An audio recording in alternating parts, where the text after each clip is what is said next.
Good morning students. 7वीं class के विद्यार्थी आप सब अपने घरों में खुश होंगे, प्रसन्न होंगे। तो प्यारे विद्यार्थियों, हम विवेकानंद गुरुकुल फतेहाबाद यूट्यूब चैनल पर बाल महाभारत कथा पढ़ रहे थे और उसका एक क्रमानुसार क्रम चल रहा है अपना। तो आज हम पढ़ेंगे चौथा पाठ। कौन सा पाठ? चौथा पाठ। चौथा पाठ है अपना अंबा और भीष्म। अंबा और भीष्म। अब भीष्म को तो आप जानते हो, भीष्म पितामह हैं, जो देवव्रत जिसने भीषण भयंकर प्रतिज्ञा की, इसके कारण उनका नाम भीष्म पड़ा था। और ये अंबा कौन है, इसके बारे में हम आज पढ़ेंगे। तो प्यारे विद्यार्थियों, ध्यान से पढ़ेंगे। जो इम्पोर्टेंट बातें होंगी मैं आपको लिख करके बताऊंगा, ठीक है? ध्यान करो। अब जो महाराज शांतनु थे, महाराज शांतनु की पत्नी का नाम था सत्यवती। एक का नाम गंगा, दूसरी का नाम सत्यवती। सत्यवती के दो पुत्र, सत्यवती के कितने पुत्र? दो पुत्र, चित्रांगद और विचित्रवीर्य। क्या हुआ कि चित्रांगद जो थे बहुत ही वीर थे और स्वेच्छाचारी थे। स्वेच्छाचारी होता है अपनी इच्छा से आचरण करने वाला। स्वेच्छाचारी क्या होता है? स्वेच्छाचारी अपनी इच्छा से आचरण करने वाला। अपनी इच्छा से आचरण करने वाला, उसको बोलते हैं स्वेच्छाचारी। मतलब जो मन में आती थी वही आचरण करता था। एक बार किसी गंधर्व के साथ, अब कैटेगरी होती हैं मनुष्य, गंधर्व, राक्षस, तो एक बार गंधर्व के साथ उसका युद्ध हुआ और उस युद्ध में वो मारे गए। कौन? चित्रांगद, जो सत्यवती का बड़ा बेटा था। उनके कोई बेटा था नहीं। तो क्या है, मृत्यु के बाद में विचित्रवीर्य को राजगद्दी पर बैठाया गया। और विचित्रवीर्य की उस समय उम्र कम थी। तो कई दिनों तक हस्तिनापुर का राजकाज भीष्म पितामह ने चलाया। तो जब वो बालिग हो गए, विचित्रवीर्य जब ब्याह के लायक हो गए, बालिग क्या होता है कि 21 साल की उम्र के हो गए, या उस समय की जो उम्र रही होगी, एक कंडीशनल जो उम्र रही होगी, उस हिसाब से वो ब्याहने के योग्य हो गए, शादी करने के योग्य हो गए। तो भीष्म ने देखा कि विचित्रवीर्य विवाह के योग्य हो गए। तो भीष्म पितामह, जो मतलब परिवार में बड़े थे, उन्होंने सोचा कि इनका ब्याह करना चाहिए, इनकी शादी करनी चाहिए। तो उनको खबर लगी कि काशीराज, क्या नाम? काशीराज, काशीराज की 3 कन्याएं हैं और उनका स्वयंवर है। क्या है? स्वयंवर है। तीनों कन्याओं की शादी होनी है और जो योग्य वर होगा, जो तगड़ा होगा, उसी के साथ उनकी शादी कर दी जाएगी। तो भीष्म भी बड़े खुश हुए, भाई विचित्रवीर्य के लिए वहीं से बहू लेकर के आते हैं, और वो भी स्वयंवर में शामिल होने के लिए चल पड़े, रवाना हो गए। कहाँ? काशी। देश विदेश से अनेक राजकुमार स्वयंवर में भाग लेने के लिए आए हुए थे। राजपुत्रियों को पाने के लिए काशीराज की जो कन्याएं थी, काशीराज की जो कन्याएं थी उनका नाम क्या था? काशीराज की कन्याएं जिनका स्वयंवर था, उनका नाम क्या क्या था? अंबा, दूसरा अंबिका, तीसरा और अंबालिका। कितनी कन्याएं थी? अंबा, अंबिका और अंबालिका। 3 कन्याएं थी काशीराज की। तो जब भीष्म पितामह स्वयंवर में भाग लेने के लिए गए तो अनेक राजा महाराजा देश विदेश से आए हुए थे। तो अनेक जो राजा महाराजा थे उन्होंने भीष्म के बारे में सुन रखा था कि ये आजीवन विवाह नहीं करेंगे, और जो प्रतिज्ञा थी वो प्रसिद्ध प्रतिज्ञा थी उस समय की। तो इस प्रकार से सभी राजा महाराजाओं ने देखा कि भीष्म पितामह आए हैं, तो ये क्या हैं, ये तो स्वयंवर देखने के लिए आए हैं। जब पर्ची में नाम लिखे गए भाई स्वयंवर में भाग कौन कौन लेगा, तो भीष्म ने भी अपना नाम लिखवा दिया कि मैं भी स्वयंवर में भाग लूँगा। तो फिर सारे जो राजा महाराजा थे वो टोंट कसने लगे, फबतियाँ, क्या होता है फबतियाँ, मतलब व्यंग्य करने लगे। क्या व्यंग्य करने लगे भाई, अरे ये भरतवंशी भीष्म बड़ा ही बुद्धिमान है, नीतिवान है और विद्वान है, स्वयंवर से इनको क्या मतलब, इनके प्रण का क्या हुआ, इन्होंने जो प्रतिज्ञा ली थी, प्रण जो लिया था उसका क्या हुआ, जीवन भर ब्रह्मचारी रहने की जो इन्होंने प्रतिज्ञा की थी क्या वह झूठी थी। इस प्रकार से सभी राजकुमारों ने भीष्म की हंसी उड़ाई। यहाँ तक कि काशीराज की कन्याओं ने भी भीष्म की तरफ से आंख फेर ली, दृष्टि फेर ली कि ये तो ब्रह्मचारी है, इसको तो शादी करने की, इसने तो प्रतिज्ञा की थी कि मैं शादी करूँगा ही नहीं, और ये स्वयंवर में आए हुए हैं। तो उनकी अवहेलना सी करके वे कन्याएं आगे की ओर चल दी।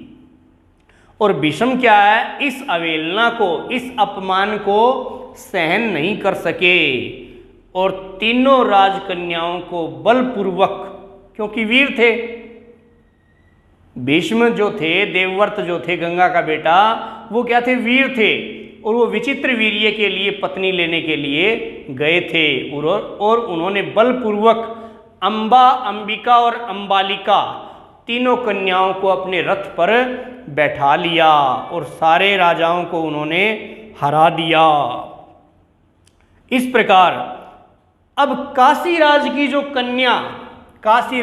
कन्या अंबा थी, अंबा प्यार करती थी, प्रेम करती थी, किससे, शोभ देश के राजा साल्व से। शोभ देश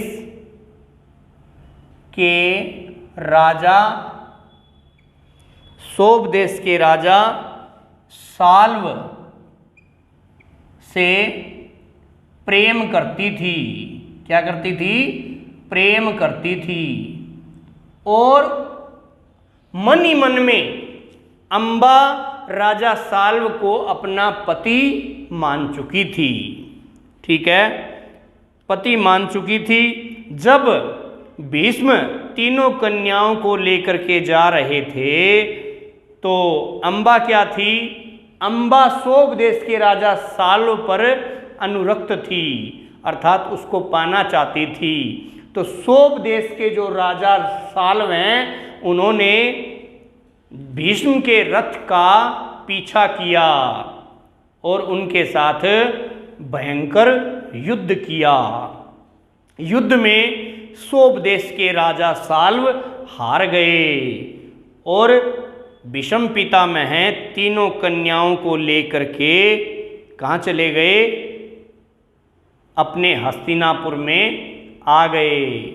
हस्तिनापुर में आने के बाद में विचित्र वीर्य के विवाह की, फेरों की तैयारी की गई।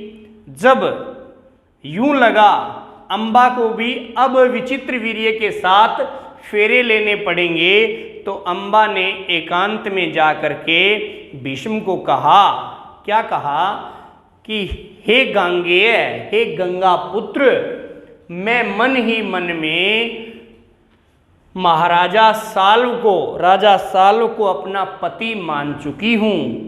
कृपया करके मैं उनको स्वीकार मनी मन में पति के रूप में स्वीकार कर चुकी हूँ, तो आप मुझे बलपूर्वक यहाँ ले आए हो। अब आपकी इच्छा है कि अब आप जो मेरे बारे में सोचें, जो आपको उचित लगता है आप वैसा मेरे साथ व्यवहार करें। इस प्रकार से जो भीष्म था उसको अम्बा की बात अच्छी लगी, जंची, भाई कोई बात नहीं अम्बा कह रही है, तो उन्होंने अम्बा को उसकी इच्छा के अनुसार उचित प्रबंध के साथ साल्व राजा के पास भेज दिया। और अंबिका और अंबालिका, जो अंबिका और अंबालिका, इनका विवाह किससे कर दिया?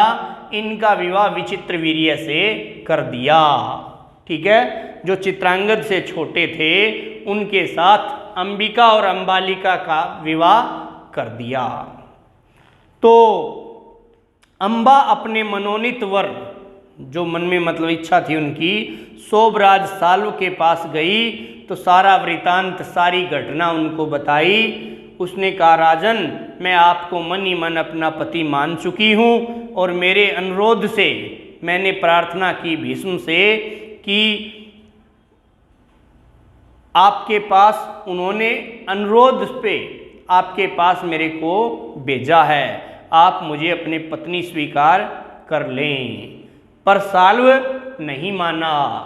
साल्व ने कहा कि भीष्म ने तुम्हारा हरण किया है और इतने राजकुमारों के सामने मुझको अपमानित किया है, मेरे को हराया है, तो मैं तुम्हें कैसे स्वीकार कर सकता हूँ। अब तुम्हारे लिए यही उचित है कि तुम वापस किसके पास जाओ? भीष्म के पास ही जाओ और जैसी उनकी सलाह है उसके हिसाब से आप काम करो।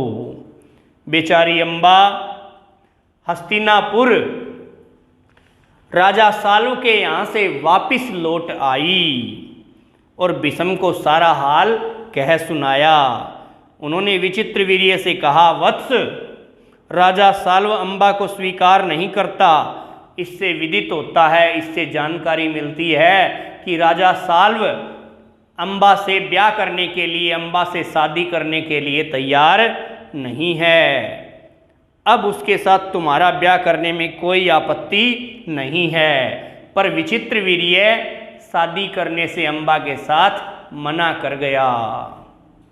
बेचारी अम्बा न इधर की रही और न उधर की रही, कोई रास्ता न देख वह भीष्म से बोली, हे गांगे, मैं तो दोनों ओर से ही चली गई, न तो राजा साल्व मेरे को स्वीकार कर रहा और न विचित्रवीर्य मेरे को स्वीकार कर रहा, और आप मुझे हर के ले आए हो, आप मुझे जबरदस्ती ले आए हो, मेरा कोई सहारा नहीं है। अब आपका कर्तव्य ये बनता है कि आप मेरे साथ शादी कर लें।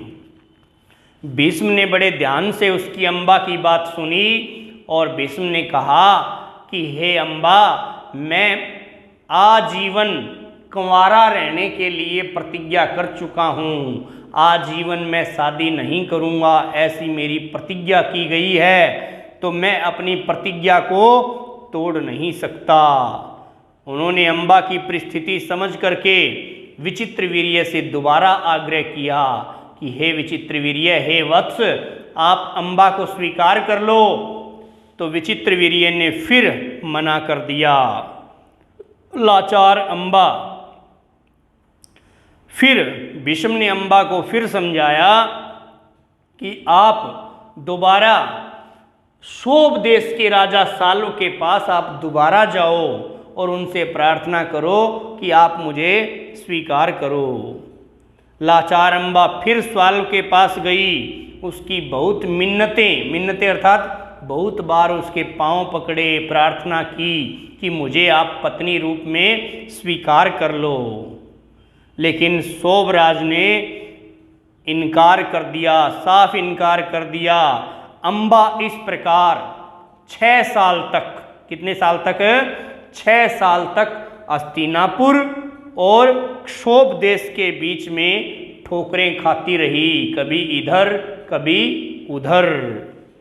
इस प्रकार से क्या हुआ, उसने अपने सारे दुख का कारण किसको समझा, भीष्म को, जो जबरदस्ती उनको हर करके ले आए थे, जबरदस्ती ले आए थे।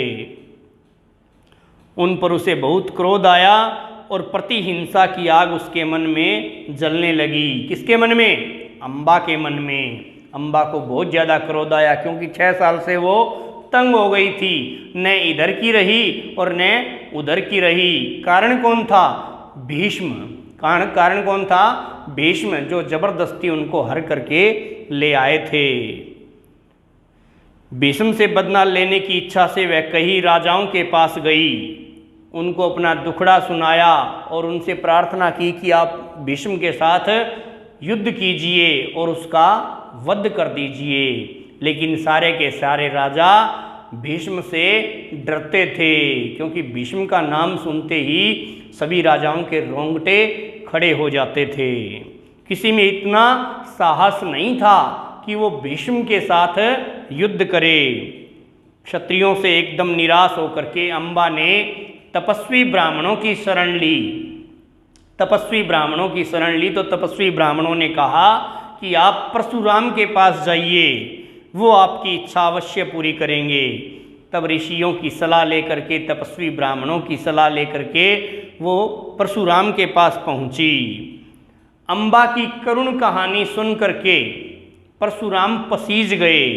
परशुराम पसीज गए और परशुराम जी को दया आ गई और अम्बा ने कहा कि हे महाराज, हे परशुराम, आप भीष्म का वध कर दीजिए, आप भीष्म को ललकारिए। तो ब्राह्मण वीर, मेरी प्रार्थना आप स्वीकार करो, मैं आपसे भीष्म के वध की भीख मांगती हूँ। परशुराम को अम्बा की प्रार्थना भा गई, पसंद आ गई। बड़े उत्साह के साथ, बड़ी खुशी के साथ वो भीष्म के पास गए और उन्हें युद्ध के लिए ललकारा। दोनों में भयंकर युद्ध हुआ, क्योंकि न तो भीष्म कम थे और न परशुराम कम थे। परशुराम ने, लंबा युद्ध चलता रहा, बराबर की टक्कर थी और परशुराम ने अंत में क्या है, हार मान ली। उन्होंने अम्बा से कहा कि देवी, मेरे जो बस में था मैंने वो कर दिया, अब मेरे बस में कुछ नहीं है। तुम्हारे लिए यही उचित है कि तुम भीष्म की ही शरण ले लो। पर अम्बा ऐसी बातों से कब विचलित होने वाली थी, कब डगमगाने वाली थी। उसके मन में अब फिर तपस्या की जागी, भाई मैं तपस्या करूँगी। अम्बा ने फिर तपस्या करनी शुरू कर दी और तपोबल से, तपस्या के बल से स्त्री का रूप छोड़ करके वह उसने पुरुष का रूप धारण कर लिया और अपना नाम क्या रख लिया, शिखंडी रख लिया। अपना नाम क्या रख लिया, शिखंडी रख लिया। और जब कुरुक्षेत्र का युद्ध हुआ, कौरव और पांडवों के बीच में जो युद्ध हुआ, उसमें शिखंडी ने एक सारथी का काम किया और अर्जुन रथ में था और शिखंडी सारथी था। जब भीष्म पितामह के साथ युद्ध हो रहा था तो शिखंडी, अब शिखंडी को पहचानते थे भीष्म कि ये वही अम्बा है और नारी पर प्रहार करना एक वीर के लिए उचित नहीं है।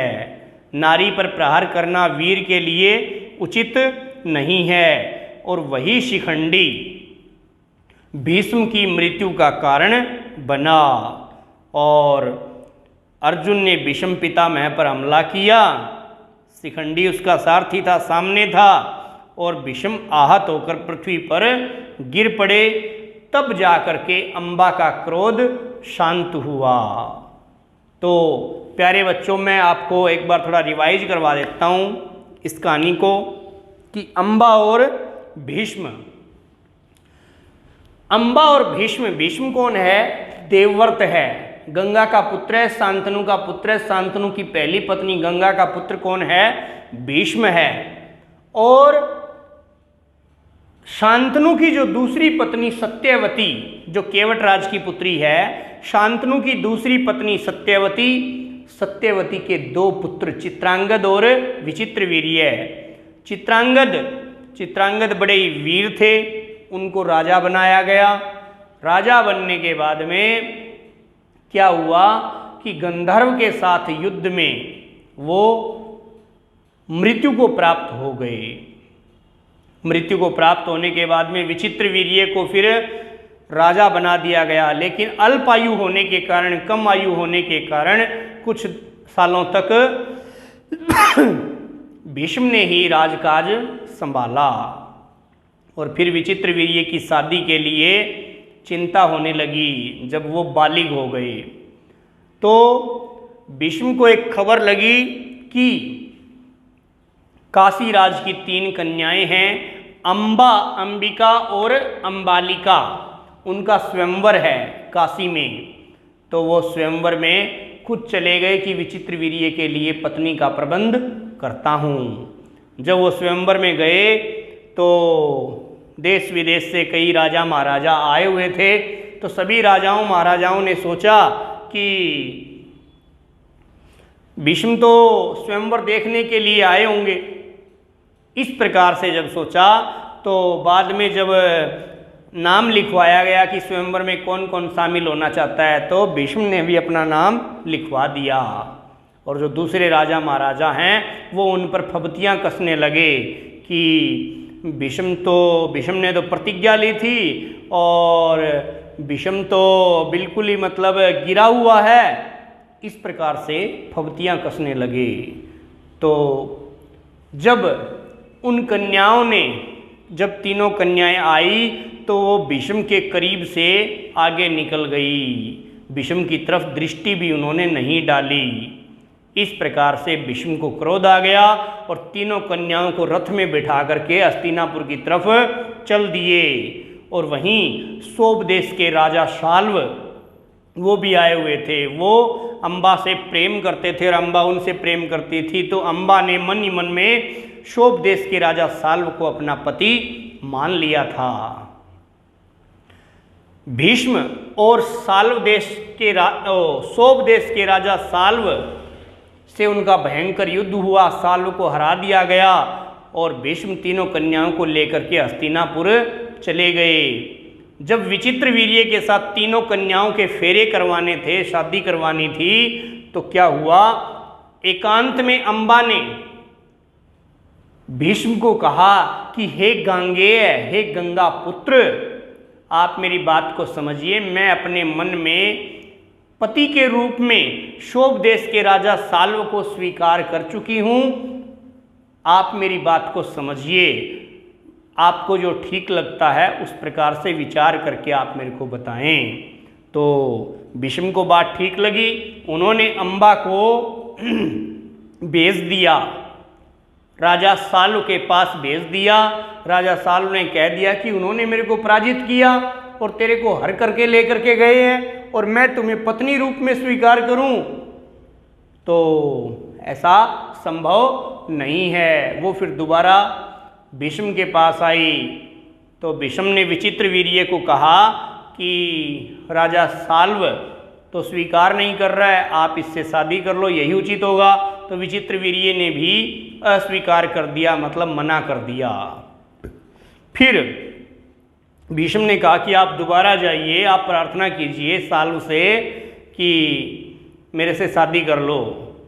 दोबारा गई बेचारी, फिर मना कर दिया शाल्व ने। बहुत ज़्यादा मिन्नतें करने के बाद में भी राजा शाल्व ने अंबा से विवाह करने से मना कर दिया। फिर भीष्म ने दोबारा विचित्रवीर्य को कहा कि आप ब्याह कर लो इनसे, तो विचित्रवीर्य ने फिर मना कर दिया। इस प्रकार से 6 साल तक वो इधर उधर घूमती रही और उसने कहा कि हे भीष्म, मैं ना इधर की रही ना उधर की रही, तो आप ही मेरे से ब्याह कर लो। तो भीष्म ने कहा कि मैं तो प्रतिज्ञा ले चुका हूँ कि आजीवन ब्रह्मचारी रहूँगा, मैं शादी नहीं करूँगा, तो मैं आपसे विवाह नहीं कर सकता। तो उसको बड़ा क्रोध आया। क्रोध आने के बाद में वो कई राजाओं महाराजाओं के पास अंबा गई कि आप बदला लीजिए, आप मेरे लिए युद्ध कीजिए, भीष्म का वध कर दीजिए। लेकिन सारे राजा महाराजा सब क्या थे, डरते थे भीष्म से, क्योंकि भीष्म एक वीर व्यक्ति थे। तब वो तपस्वी ब्राह्मणों के पास गई तो ब्राह्मणों ने कहा कि परशुराम ही आपका कोई उपाय बता सकते हैं। तो परशुराम के पास जब गई तो परशुराम ने उसकी करुण व्यथा सुन करके, उसकी कहानी सुन करके, उसकी घटना सुन करके उसको कहा कि चिंता मत करो, मैं भीष्म से युद्ध करूंगा। जब भीष्म से युद्ध किया तो कई दिनों तक युद्ध चलता रहा, लेकिन कोई निर्णय नहीं हो सका। अंत में परशुराम जी ने हार मान ली और परशुराम जी ने कहा कि अब आप भीष्म की शरण में ही जाओ, वही आपके लिए उचित है। अम्बा भी अड़ियल हो चुकी थी। अम्बा ने कहा कि मैं भीष्म की शरण में तो नहीं जाऊंगी, मैं अपने तपोबल से तपस्या करूंगी। तो तपस्या से जो तपोबल आया उससे उसने स्त्री का रूप छोड़ करके पुरुष का रूप धारण कर लिया और अपना नाम शिखंडी रख लिया। और जब कहते हैं कि कुरुक्षेत्र का युद्ध होता है, कुरुक्षेत्र का भयंकर युद्ध होता है कौरव और पांडवों के बीच में, तो अर्जुन का सारथी कौन होता है, शिखंडी होता है। जब भीष्म से युद्ध होता है तो शिखंडी को जानते हैं भीष्म कि ये वही अम्बा है और भीष्म उस पर प्रहार नहीं करते। इस प्रकार से वो आगे अड़ जाती है और अर्जुन के द्वारा रथ से भीष्म को गिरा दिया जाता है। तब जाकर के अम्बा का क्रोध शांत होता है। इस प्रकार से हमने अम्बा और भीष्म के बारे में चौथा पाठ हमने बाल महाभारत कथा का पढ़ा। तो आप आचार्य दीपक से जुड़े रहें और विवेकानंद गुरुकुल यूट्यूब चैनल को सब्सक्राइब भी करें, लाइक भी करें, बेल आइकन भी दबाएं ताकि आपको सब नोटिफिकेशन मिलते रहें। आप आचार्य दीपक के साथ जुड़े रहें। आज के लिए इतना ही। जय हिंदी, जय भारत।